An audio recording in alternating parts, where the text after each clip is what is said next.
Hi everybody and welcome back to Lost Genre Reddit Stories. This post is from the subreddit Am I the A-hole and it's by user AggressiveBet1188. Am I the a-hole for telling my soon-to-be sister-in-law that I don't want to host her brother over the wedding weekend? So I, 42 female, have been asked to host part of my brother's, Brian, 38 male, fiancé's family for their upcoming wedding next weekend. We'll call the fiancée Diane. She's 39 female. They've been together almost 5 years. First of all, my brother isn't the sharpest tool in the shed. He has fallen for lie after lie and still doesn't really see the lies and years of her fake persona and manipulative behavior.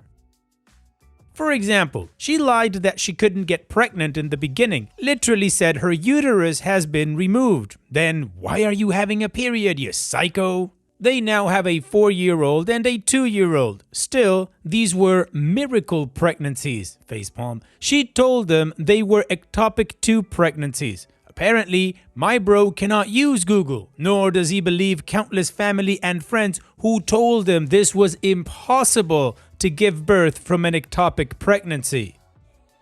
He works a lot and never was able to get to an OB appointment, and even if he did, he likely wouldn't have asked the doctor.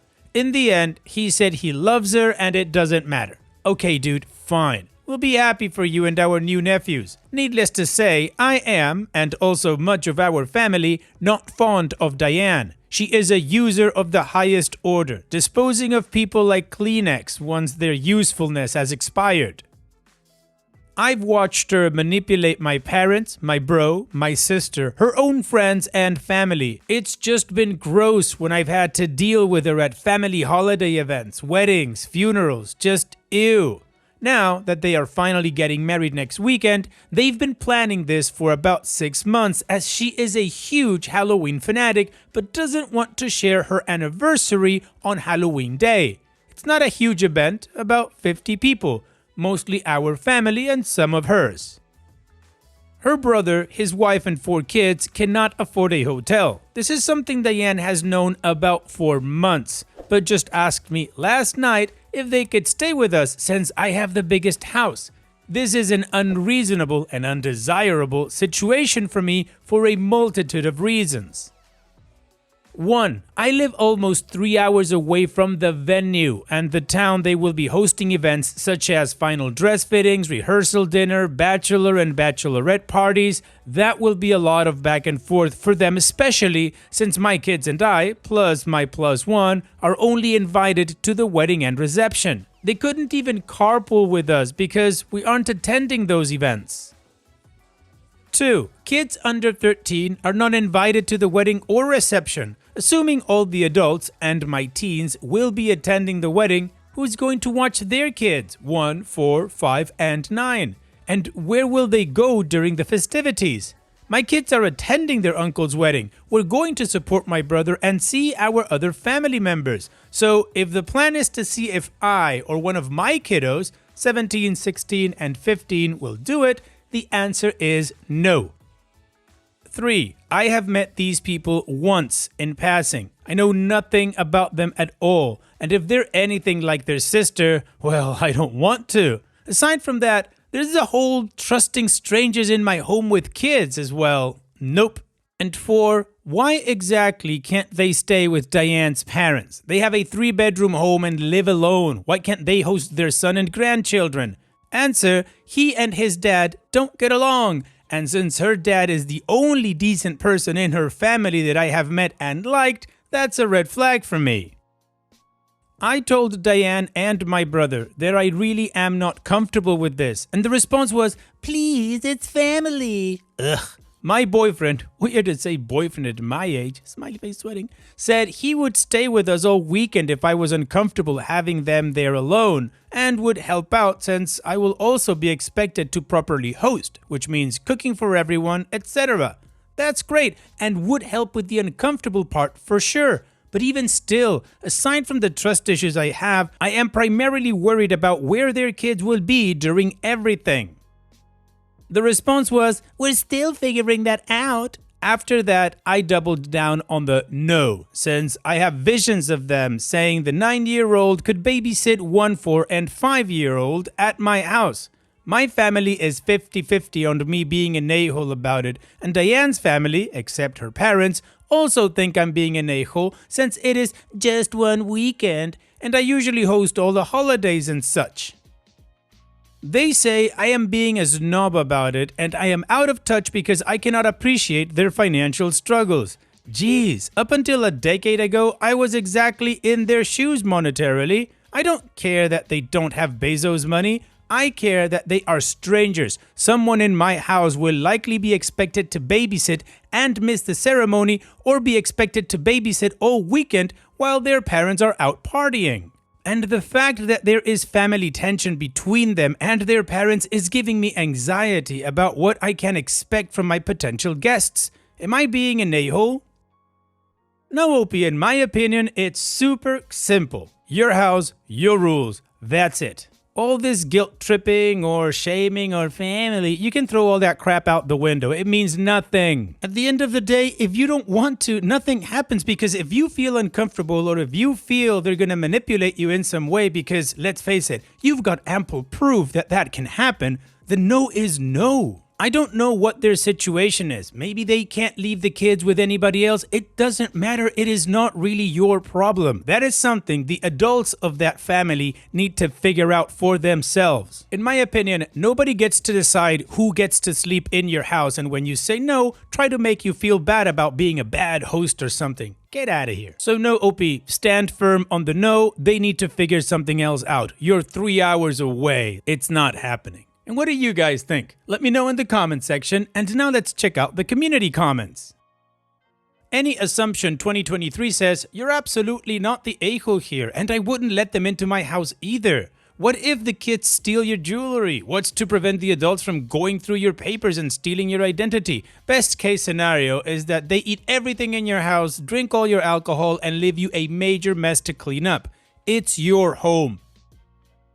If they're struggling so much financially, why are they coming? It's one thing to host an adult couple, but this is a whole pack of people who will expect you to host and pay their way, and probably use your car. Why aren't the grandkids staying with Diane's parents if the issue is with the son? There's something fishy here. These are complete strangers whose own family don't want to host them. Why should you? Stand your ground, lady. No means no. And maybe the family members who don't like your decision can take them in. And Opie responds, "I agree with all of this, and it's why the situation is giving me pause. I have even considered offering to pay for 2 hotel rooms for them near the wedding venue, but I know that will get twisted back around to me being a terrible person who is above their family or some crap, or likely set a precedent that I'll pay for things and solve their problems."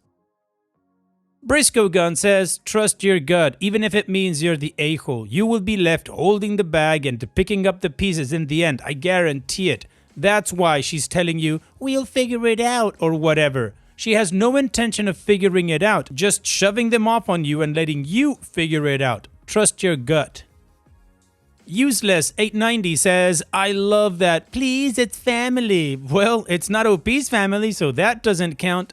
Not the a-hole. I think you're really smart not letting yourself be manipulated. Of course, she'll probably get everyone she can to hound you, so just stay off social media and text "not your concern" to anyone who texts you or sends emailed guilt trips. And Opie responds, "Oh yes, that's already happening, the hounding." Funny smiley face. "I am proud of myself for not snapping anyone's effing head off yet. I really just want to book them a hotel, but then again, that's still me solving their problem. I texted my other brother, who lives out of state, and asked him where he is staying when he comes into town. They have a hotel in that town. I am currently in the process of begging him and his family to come stay with me." 3 laughing emojis. "I think I may have averted this crisis." And OK Stable 7501 says, "Firm no, or you'll end up babysitting and driving them back and forth and God knows what else. Not the a-hole." Well, the community agrees. Stand your ground. OP is not the a-hole. They should figure it out. So now let's move on with the first of 2 updates to see what happened next.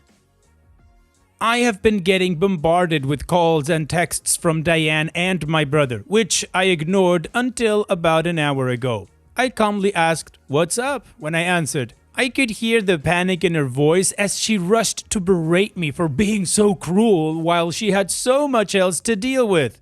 Lady, I work full-time, travel for work, have 2 kids playing high school football, have 2 kids who have part-time jobs, and I am a single mom. I don't exactly have an easy schedule and free time myself. She went on to say that she had been so sure that I would be willing to help Reed babysit her family that no one else wants around, it seems, that she already promised them they could stay in the pool house. Let's be clear, the pool house has a bathroom, a large living area, and a tiny kitchenette. It's barely the size of a primary bedroom, let alone big enough for 6 people. It's not some extravagant space. I told her, "Sorry, but that's not my problem. You should have asked first. I also have the kids and I booked at the XYZ hotel because I plan to drink at the wedding and I'm not driving home after that. How did you plan to get them to my house anyway? Are they renting a car? Who's babysitting? Why can't your parents take the kids if the issue is with your brother? Why would he bring them if he couldn't afford it anyway? This is some seriously poor planning." I fired those questions off at her like bullets out of a gun. She said this was dumped on her and she was stuck. I said, "So you thought I was the best choice to dump this on to take it off your plate? We aren't exactly close, Diane. Please stop asking me. I'm not going to do this for you. My answer is final. Sorry, not sorry." "We're uninvited from the wedding." 4 laughing emojis. I don't believe my brother will allow that, but if it comes to pass that we don't get to go, good riddance. And OP stood their ground and was very clear in all the questions that she fired. That was awesome. So now let's move on with the final update to see how this story ends. So, my soon-to-be sister-in-law called me and invited us back to the wedding today. The wedding is on Saturday. I could tell it was a very forced action on her part. Not an ounce of sincerity in her apology, nor any mention that she was in the wrong, save for overreacting in the heat of the moment. I had already spoken to my kiddos about what they wanted to do and their thoughts on it if they were to re-invite us, and they were of the same mindset as me. F that. So, we made other plans for the weekend. I passed this along to her and she had the audacity to say, "Oh well, then you guys can babysit, right?" I literally laughed and told her to F off. She started crying and saying that I never gave her a chance. I've always been so mean to her and she doesn't know what she's ever done to me, blah blah blah. I, not so gently, acknowledged that I never gave her the opportunity to pull the wool over my eyes because I am smarter than her, but I have watched her quietly manipulate almost everyone in my family in one way or another. My brother is angry with her because we're not coming and it was her responsibility to make it right and she completely blew it. To be fair, my bro hasn't communicated to me once personally about the incident and that kind of pisses me off too. Like, you couldn't tell me you don't feel the same and you would like us to come? I've got my dad saying, "Of course he wants you guys there. He is so pissed at Diane." Pfft, okay, Pops. So, that's all, folks. We'll be spending our weekend at the Michigan versus Michigan State football game and tailgating with the best fans in the state. #Hail, #GoBlue. Well, Opie, I have to say, huge respect to how you handled everything. You called her out, told her to F off, and you're doing your own thing. So here's wishing you, your kids, and your boyfriend the best this weekend. Hope your team wins. Take care, Opie, and thanks for sharing. And now let's move on to the next post that also has an update. This post is from the subreddit Am I the A-hole? Would I be the A-hole public? And it's by user MaximumWar1164. Am I the a-hole for walking out of a wedding after my boyfriend's ex showed up and he acted like I didn't exist all night, then called me insecure when I said it made me uncomfortable? I, 27 female, and my boyfriend, 29 male, took me to his close friend's wedding last weekend. I thought it would be a fun night. Good food, open bar, dancing, the usual. I even bought a new dress because it was our first real event together as a couple. Everything was fine until I realized his ex was there. I didn't even know she'd be attending. The second he spotted her, it was like I ceased to exist. He went over, hugged her, and they started catching up like they were starring in some rom-com reunion scene. I tried to play it cool. I sat at our table, made small talk with some of his friends, and convinced myself that it wasn't a big deal. But it kept going. Every time I looked over, they were laughing, touching each other's arms, whispering like no one else was around. They danced, not once, not twice, but multiple times. I just sat there trying not to cry into my drink while everyone else seemed to notice how friendly they were being. I quietly pulled him aside and told him it was making me uncomfortable. I wasn't yelling or accusing him of anything. I literally just said it made me feel weird. He rolled his eyes and said, "You're being insecure. She's just my ex. Relax." That hurts. Like I was the crazy one for caring that my boyfriend couldn't stay away from his ex at a wedding I was invited to. I tried to stay for another 20 minutes, but I just couldn't do it. I told one of his friends that I wasn't feeling well and grabbed a ride home. He didn't text or call until around midnight, asking, "Where did you go?" I told him I went home because I feel disrespected and didn't want to sit there feeling invisible anymore. He said I overreacted and made a scene by leaving. He even told me I embarrassed him in front of his friends.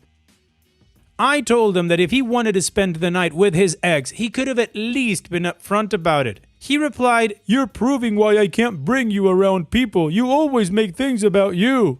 Now he's been distant, barely talking to me. Part of me feels like maybe I should have stayed and just powered through it, but another part of me feels like walking out was the only self-respect I had left in that moment. So, am I the a-hole for walking out of the wedding after my boyfriend's ex showed up and he acted like I didn't exist all night? Then called me insecure when I said it made me uncomfortable?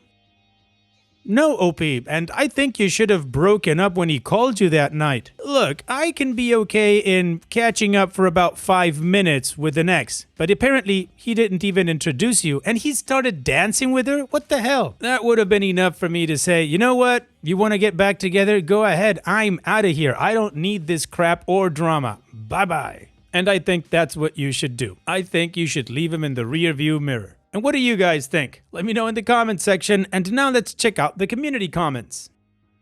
Queen Legola says, "Break up and be done with it. He doesn't respect you." Grandma Cruiser says, "Not the a-hole. He dumped you at the party to dance and socialize with his ex all night. Insulting behavior. Move on so you do not have to listen to his pitiful excuses or why it is no big deal and how embarrassed he is that you left. I would leave him and never look back. Truly not worthy of you." And WebExtreme2140 says, "He danced not once, not twice, but several times. That's not normal. I think I would have gone and cut in on them. He's an a-hole. Tell him you don't need him to take you anywhere because you're done. A-hole." Well, the community agrees that OP is not the a-hole and that she should just dump him. Absolutely agree with that. So now let's move on to the update to see how this story ends. So a lot has happened since my original post. After the wedding, things between my boyfriend and me got pretty tense. He kept acting cold and distant, and every time I tried to talk about what happened, he'd say I was dragging it out or making drama. I honestly started wondering if I was overreacting until a few of his friends reached out. Turns out, several people at the wedding noticed how flirty he was being with his ex. One even said they were basically attached at the hip all night and that I looked uncomfortable. That was validating, but also made me feel worse because he'd made me feel crazy over feeling that way. I tried to talk to him again, calmly, just to get some closure. He doubled down and said he wasn't doing anything wrong and accused me of being jealous and controlling. That was kind of the final straw. I told him I'm not going to be in a relationship where my feelings get brushed off like that, and I ended things. He texted me a few days later saying he didn't think I'd actually break up over something so small, but honestly it wasn't small to me. It was about respect, and he made it pretty clear I wasn't getting any. So yeah, we're done. And after reading the comments and hearing from people who saw the same thing I did, I feel more confident that leaving that wedding was the right call. Well, OP, good for you. You made the right decision. Self-respect is not overrated. So here's wishing you the best, OP. Thanks for sharing and take care. And now let's finish this video with a mood booster post. This post is from the subreddit Malicious Compliance and it's by user ComfortableCash9859. She wanted to be the only one doing returns. Fine by me. I work at a furniture store. We rotate return desk duty so no one gets stuck there all day. One co-worker, Mel, hated how we handled returns and bragged constantly that she does it better than everyone. One day, she told our manager that she should be the only one allowed to handle returns. Manager rolled his eyes and said, "If that's what you want, Mel, cue malicious compliance." The next day, we sent every return her way. She got swamped. 20 refund requests, phone calls, and customers wanting price adjustments. Meanwhile, the rest of us were just chilling, selling furniture and earning commissions. By noon, she was almost in tears, asking if we could help a little. I reminded her, "Sorry, Mel, you said only you handle returns." She lasted until 3 p.m. before telling the manager she changed her mind. The manager said, "Good, now you know why we rotate." And I guess this is a lesson Mel will never forget. Thanks so much for sharing, OP. And that's it for today's video. Thank you so much for taking the time to watch it. Now, if you've gotten to this point in the video, I assume that you like these stories that I'm reading out. So here are a couple more that you might enjoy. And if you don't have any time to watch another story right now, save it for later. And also, don't forget to hit that subscribe button.